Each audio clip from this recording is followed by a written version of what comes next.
Hey guys, it's Tidra. I wanted to come and make a video for the transitioners today. Those of you who are transitioning from relaxed hair to natural hair, I thought I would give a few pointers and tips to help you guys out because I know that it is a struggle. I went natural February 28th, 2009. And I didn't make it transitioning. I literally transitioned for like 3 months. That was it. I could not deal with the two textures. My hair was really matted up at the top, the crown of my head, because that's where it's the thickest at. So those two textures, it was a mess. I had like this permanent hump right at the top of my head because I couldn't get that to lay down. So I just really want to try to help you guys out and give you tips. The reason I went natural is something I always wanted to do, but my mom would tell me that I would have to shave my head in order to, and I believed her. So it wasn't until I was watching a YouTube video back in 2008, I think her name is Healthy Hair Journey here on YouTube. She's the owner of Hydrothermal Natural Products, and I watched her big chop, and it was then that I realized that I didn't have to shave my head. All I had to do was transition. So the reason I had to do that is because my hair was severely damaged. I would dye my hair a lot, well, maybe 3 times a year. And I'll tell you guys quickly, like, what done it, like what absolutely ruined my hair.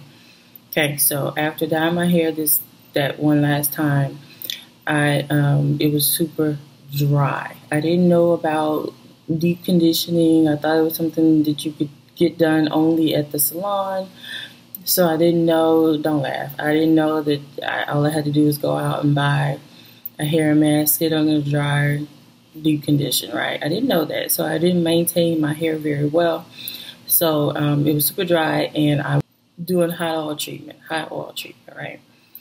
So I did it, and I was like, ooh, yes. Well, if I leave this in, then my hair would be even less dry, right? So I left it in, I blow dried it. And then I caught myself curling my hair. So it still got oil in it, but, curling this front section here, and it was like bubbling. I was literally frying my hair, and I'm looking in the mirror like, should that be happening? I don't think that should be happening. So from then on, my hair was dead. I mean, hair is already dead, but it was deader. Like, it was done. So I couldn't curl it, I couldn't flat iron it, I couldn't do anything. It was just lifeless. So that's what made me go ahead and transition. And I eventually big chop here somewhere. There we go. I can do it with that hand.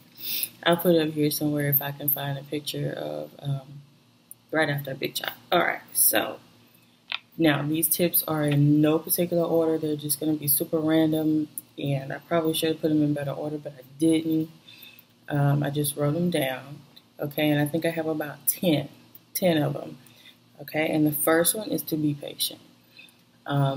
Yes, we want our hair to grow super fast and super long, but the reality is, like, there's not a whole lot we can do to speed up the process. There are some products you could take that'll definitely help, but it's not going to speed it up so dramatically that you have 10 inches of hair in 1 month. So just be patient. It's going to take patience and consistency throughout this journey. It's called a journey for a reason. Trust me. Second tip is to get lots and lots and lots and lots of conditioner.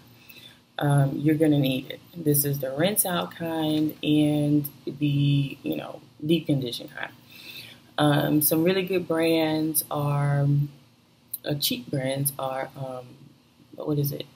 Tresemme Naturals, Icy Moist, and like VO5. You can co-wash with those. So you want to get lots of conditioners, and then you may want to invest a little bit more into your deep conditioners. I am a huge fan of Shea Moisture, probably $12, depending on where you get it from. There is I think it's called, what is it? Macadamia oil. If I can find a picture, I'll post it here as well. Conditioner is one of my absolute favorites. But the point is that you need conditioner that's going to have a lot of slip. You definitely want to trim frequently. So whatever that is for you, every month, every few months, just make sure that you keep up with that. Number 4, detangle. This is another reason you need lots of conditioner. It's because the only time that you want to detangle your hair is when it's sopping wet and drenched in conditioner.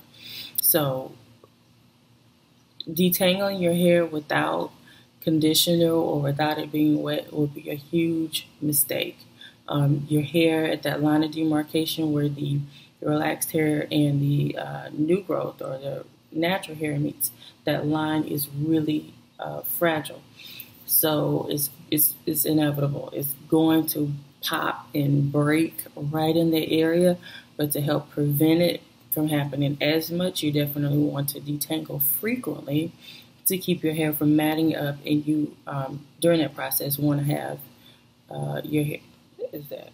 You want to have your hair saturated with conditioner. This is why you don't really want to invest in, spend a lot of money on it, because you're going to need a lot of it. Okay. Next tip, number 5, co-wash instead of shampoo. Shampoos tend to dry your hair out, and during this transition, you're going to find that your hair is going to be super dry. It's going to be super dry. Natural hair is naturally dry. So you definitely want to co-wash because it won't strip your hair as much as a shampoo will. I would suggest that you shampoo at least once a month to get the buildup off of your scalp. And so do that with like a clarifying shampoo.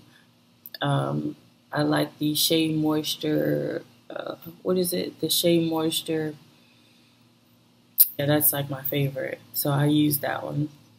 And it's not stripping. My hair still feels moisturized. So co-wash instead of shampoo. Okay, number 6 is deep conditioning. You definitely, for sure, want to deep condition often. I suggest twice a week. They may be too much for you, but definitely figure that out. But deep condition frequently. That's going to help keep your new growth manageable, soft, and tangle free, and moisturized. Did I already say that? I don't know if I said that, but so, and then I would alternate. One week I would do a protein deep treatment, and then I would do a moisture deep treatment. You need to maintain that moisture protein balance to keep your hair strong and to keep it from breaking. Number 7, protective styling. I wasn't really a fan of protective styling. This is why I didn't transition that long. But protective styling can be wearing wigs, sew-ins, braids, twist outs, braid outs, perm rod sets, roller sets, flexi rod sets. Those are protective styles. Now, if you're doing something like a sew-in or you're corn rolling your hair to wear a wig or braids, make sure that you're still moisturizing and cleansing your scalp and moisturizing your hair throughout the process. Don't think just because you have a sew-in in or braids or whatever that you don't have to take care of your hair. You still need to have a regimen so you maintain your hair underneath that protective style. So invest in rollers because those will be your friend. And check out videos here on YouTube for twist outs and braid outs. And moisturize, I say daily. you may not need to do it daily, but if you're like me and you have low porosity hair, moisturizing daily is a must. My hair, low porosity basically means that your hair does not absorb moisture very well. And so every day I have to find myself spritzing with a water bottle, water on my hair. It's just that simple. The best way to moisturize your hair is with water. So you're going to have to find a really good moisturizer and spritz your hair with a little, just not to make it sopping wet, but just to dampen it, and then put your moisturizer, whatever cream product you want to use, or whatever leave-in, or whatever. But you definitely need to do that to make sure that that line of demarcation is not, that your hair isn't breaking off right there. So let me go back up to detangling. I said that it's best to do with conditioner and sopping wet hair. If you don't want to wash your hair, throughout the week, you can take your spray bottle and kind of spritz it, dampen your hair, and use coconut oil. Yes, you will be greasy, but coconut oil is a great way. It has amazing slip, and it's a really good way to detangle your hair without like shampooing and having to do all that. So I forgot to mention that. What's happening? All right. Number 9. Avoid excessive heat styling and really try not to dye your hair throughout this process. Dyeing your hair is going to dry your hair out big time. And as I mentioned earlier, your hair is going to be dry anyway throughout this process and forever more. But you don't want to add to the problem by dyeing your hair. So just kind of try to stay away from the dye. I know it's hard. And then the excessive heat styling, I know what you want to do is like flat iron your new growth and whatever, but it's going to dry your hair out, okay? And it may disturb your natural hair pattern, your natural curl pattern, sorry. So the last thing you want to do is big chop or mini chop, and then your beautiful natural hair is like limp and the curls are just janky. So try to avoid, just stay away from the heat. My hair is fully natural, but don't flat iron my hair more than 3 times a year. So excessive heat styling is bad because, once you damage your hair, it's damaged. All you can do is cut it off. There's no treatment that'll bring your curl back to the way it was originally. So, and just for the sake of saying, I'm deep conditioning my hair. You could probably hear the bag. I have on a baggie, and so I'm deep conditioning. So it's a turban type of day. So avoid the dyeing and excessive heat styling. If you are going to heat style your hair, make sure that you do a moisture treatment beforehand. And I know people don't like silicones, but silicones will protect your hair from heat. So if you're going to do it, make sure that you're using like a silicone-based deep treatment, and hopefully that'll help you. Oftentimes when heat damage occurs, it's because your hair is not moisturized enough. So just keep that in mind. And the last tip that I have is to maintain a regimen, find a regimen and stick to it, stay consistent. Because the second you become inconsistent in your regimen, you're going to see damage. Your hair is going to start breaking off, and it's going to start to look raggedy. So test out different products, find what works for you, and stick with it. And kind of a bonus that I really feel the need to say is be confident in your decision to go natural. Don't let anyone tell you that it's not a good thing, that natural hair is ugly, or your texture is not going to be good. Don't let anyone tell you that.